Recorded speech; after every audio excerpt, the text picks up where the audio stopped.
Trust the profits for another week. It is the formula here, and we are going to be talking about the Louisiana Derby and Fairgrounds. Thank you so much. You got us the entries, you got us the odds, and it's Sunday, and I can look at this. I mean, this is brilliant. Tampa Bay Derby, Gulfstream maybe, Santa Anita, Aqueduct, absolutely. Please take a look at this shining example here so we can see how to get these numbers out early so we can rip into a full field rundown almost a week ahead of time. I mean, the insanity of it all. It's brilliant. It's brilliant. Yes, and if you do see here, you can check out our tip sheet packages at payhip.com/trust the profits if you were interested in purchasing any of our tip sheets. We do a monthly thing. You get 5+ per week. Sometimes you get 2 on Saturday doing some of the biggest races. So by all means, check that out. It's a great way to support Trust the Profits. If you like what we do here, yeah, it helps. It helps. Anyway, let's look at the Louisiana Derby. Past performances here. Let me point out one thing here. So whatever's in blue, that is the 9.5 furlong, a varietal of the Louisiana Derby ever since 2020 when Wells Bayou ran it. They've been running at 9.5 furlongs, which I love. I feel like it gives the horses a little bit more of an advantage. They've stretched out more. And take a look at the results. 5 races. You can cross the 2021 out because they ran that one in March, but they didn't run the Derby until the fall, right? That was the weird year. That was the COVID year. Wells Bayou running the inaugural 9.5 furlong Louisiana Derby. And then after that, Hot Rod Charlie second, Epicenter second, Kings Barnes not so much. You can see a slower race time, 157. Catching Freedom last year, fourth. So I feel like you actually do get to see some sort of results here. You even look at some of the other horses, right? We talked about Hot Rod Charlie, but who came in 6th place that year? Mandalon, who ended up being the winner. Asterisks, of course, because Medina Spirit won the race, but disqualification afterwards. Anna Marie was last year. Disarm the year before. Zosos and Pioneer of Medina were running with Epicenter. Hot Rod Charlie also running with Midnight Berman and Obezos. Wells Bayou had NY Traffic. Anyway, I mean, the list goes on. Even before that, when they were running in 9 furlongs, you've got Gervin, Gunrunner in there. But I do like this 9.5 furlong idea here. I think it really is. I think it's the best prep race going into the Derby. Yeah, there you go. That's my opinion on the matter. What are we looking for here? I would say a sub 156. Not a whole lot of data on this yet. Obviously, only 5 races, but you look at the 2 that ran a sub 156, and they both came in 2nd place. So that stands for something, I think. Let's move along, shall we? Yes. What do we got here? 10 horses entered in March 22nd. That's a Saturday at Fairgrounds. It's a G2 worth $1 million. Where is it? Where's my drop? I got it here somewhere. I can do this. $1 million. Preparation. Come on. You can do better than that. At Fairgrounds, 9.5 furlongs on dirt. That is 1 3/16 mile. So I hope you guys did your homework in math because there will be a quiz at the end of the test. The end of the day. Jesus. I can do this, guys. I can get through it. My God. Improvise. John Hancock. 2 wins in 2 races. I feel like I've put this slide together without change multiple times. And that's because I have. I posted it for the Tampa Bay Derby thinking maybe there's a chance he's in it, and he wasn't. And then I did it again for the Virginia Derby, which he did enter in, but then he quickly scratched out of. Now we're talking John Hancock again. Primed, ready to go. Loving the 9.5 furlongs. Maybe Flavian Pratt on the mount. Not talking about Mike Smith anymore. Now we know why it was Mike Smith, because Flavian Pratt was always going to be on Rapture. Not that it did Rapture any good for the Virginia Derby. But anyhow, John Hancock, winner of the Sam F. Davis, fighting off the challenger, Owen Almighty, half a length win, dropped a 142.27. Love to see it. Winner in his first race, 53K maiden special at Tampa Bay Downs, 6 furlongs in a gate to wire win, running a 109.45. So John Hancock, love what you've been doing. Moving along, we've got Chunk of Gold. A little bit of a surprise here. Chunk of Gold, 3 races, 3 in the money finishes. So Second at the Risen Star, great, starting off 5 to 7 lengths off the pace, bumping up early, 3/4 mile mark, losing by a significant portion to Magnitude. I forgot to write it in the notes there, but I believe he was 9, almost 10 lengths off, even though he had a second place finish there. Turfway horse before that got second at the Leonidas Stakes, starting 8 lengths back, and we were talking about a deep closer here. Closing to lose by 2.5 lengths to Baby Max. This is a horse that definitely wants to get into it towards the end and start giving us that almighty kick. Winner of the 6 furlong maiden special weight race at Turfway, stalking the pace early, closing down the stretch for a win by a neck over D. Bigelow. Maybe that's Deuce Bigelow. Who knows? That's Chunk of Gold. That's what we know for sure. Tiztastic. Whew, I've been on the Tiztastic parade for a while.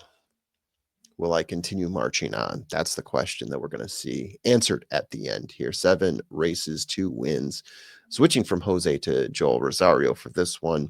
5th at the Rebel with Jose in the mount last time, starting 8 lengths off the pace, closing down the stretch to 6-length loss to Coal Battle on that one. 3rd at the Southwest Stakes, different jockey there, of course, as well. I think it was Jareth Loveberry, if I remember right, starting 2 lengths back. But then falling way back, 13 lengths back at the 3/4 mile mark, and closing to a 2.5 length loss to Speed King in that one. 3rd at the Kentucky Jockey Club, starting out near the pace, maintaining for 4 lengths, loss all over the map. This horse, can't tell if he's supposed to be a closer, can't tell if he's supposed to be a stalker. I don't know what they're thinking right now. Not sure what the best race even is for Tiztastic. I feel like this is a closer, but I've seen so many different races go so many different ways. Now we've got Joel Rosario, Steve Asmussen horse. Really want to stay aboard, but I mean, how long can you keep chasing? Yinzer. By the way, I found out today Yinzer is a term for someone from Pittsburgh. How about that? Now we're all educated. 4 races, 4 attempts to break his maiden. Finally did it on the 4th one. Winner of a 59K, 8.5 furlong maiden special weight race at the fairgrounds, setting the pace, maintaining for a 2-length win over Morlock. Previous performances do suggest that this is a pace setter, so keep in mind we've got a number of pace setters in this race, which could mean that it opens up for closers, or it could just mean that the best pace setter wins. We'll see. Caldera. Second at Sunland Derby, going 8.5 furlongs in that one. Boat race with Getaway Car, losing by a nose at a time of 142.64. That's what I like to see, those 142s.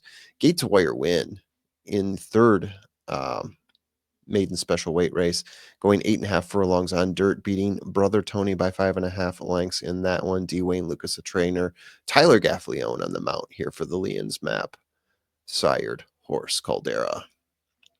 Built, as we've talked about before with Built, bit of a stalker here, switching to Luis Saez for this one. 3rd at the Risen Star, almost second, but still almost 10 lengths off of Magnitude in that one. Took some contact early on, sat 3 lengths off, but Magnitude just really stretched it out at the end. 2nd at Lecomte, sloppy terrain, starting 4 lengths back off the pace, closing hard down the stretch with Disco Time, but still losing by a neck in that one. Disco Time? Haven't seen you in a while, buddy. Haven't seen you in a while. Winner of the Gun Runner, going gate to wire in that one, beating Magnitude by 6 3/4 lengths in that one. Yes, I would call this horse a stalker. Vassimo, probably better known now for having a positive drug test for a controlled substance, I guess you could say, in his maiden race, but also known for coming in 4th place at the Risen Star, starting 3 lengths off the pace, but moving back and back until he was well behind Magnitude by 12 lengths at the finish in that one. For that, he won an allowance optional claimer, going 1.40 at Tampa Bay, sitting 1 to 2 lengths off the pace in that one. Stalker's position, and then closing for a 2 3/4 length win over Last a Bit Longer. Todd Pletcher with Irad Ortiz Jr. coming from the Nyquist sire. Furio, 1 win, 1 second, 1 third in 3. Second place, and most recently at an allowance optional claimer, 8.5 furlongs at Fairgrounds. setting the pace, but then getting overtaken by instant replay and losing by 5 lengths in that one. Gate to wire to win at maiden special weight race in the second attempt, beating Zarden 6 furlongs by 4 lengths. Another early speed horse by the 3 races I saw. Looks to be another speed here. Instant replay. 2 wins and 5 races for instant replay. That allowance optional claimer I just talked about at the fairgrounds started off 10 lengths behind. 10 lengths behind the pace, slowly moving up to take the lead by the stretch and win by 5 lengths in that one, clocking in a 143.25, 8.5 for a long time, which I would say is pretty solid.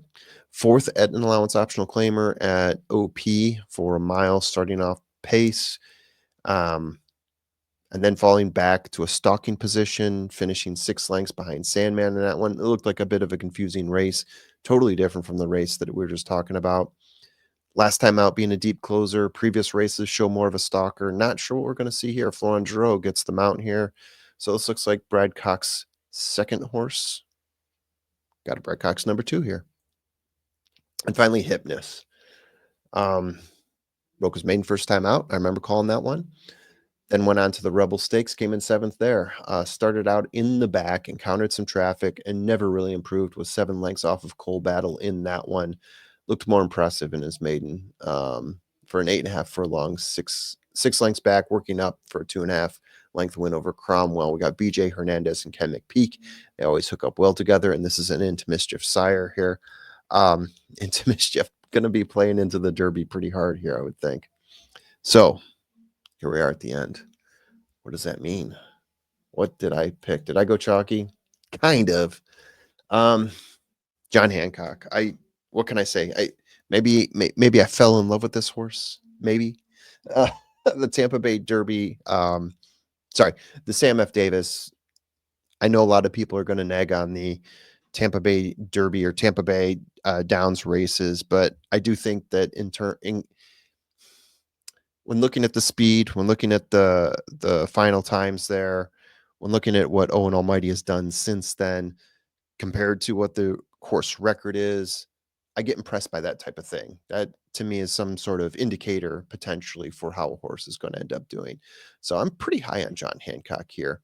After that, I'm looking for a value play, toss up between Caldera and Built. Morning line, they're both pretty close. I'm looking at some of these horses like Vassimo, even at Vassimo, maybe even instant replay a little bit, thinking whatever their number is right now, I think it's going to get bet down a little bit more. There's a lot of people who are behind Caldera, the Dwayne Lucas horse that did really well at Sunland. I can understand that. So I think that horse is going to take money. Instant replay being the second Brad Cox. I think that horse is going to take money. So I think Caldera Built. I was going back and forth, but I took a chance. I said Caldera, I think maybe I'll get some value here, even though I just talked up Caldera taking more money. I don't know. But between those two horses, one of those is going to be the value play, in my opinion. They're both very close for me right now. I'm going to round out my top 4 here. My key, John Hancock, along with Built, Caldera, instant replay in any sort of order there. But I do think that this is going to be John Hancock's race to win. So there you have it. Yeah, fumbled through it, but I got it done, guys. Look at that. I told you I think John Hancock's going to be the winner. Ooh, getting a little. There we go. Hey, how's it going? John Hancock's going to be the winner. I do think Caldera may give you a little bit of value there. Built also as well. I think instant replay is going to take a little bit more money. We'll see. Hard to tell between those 3 horses who is going to be left, but yeah, have a good one. Enjoy that Louisiana Derby.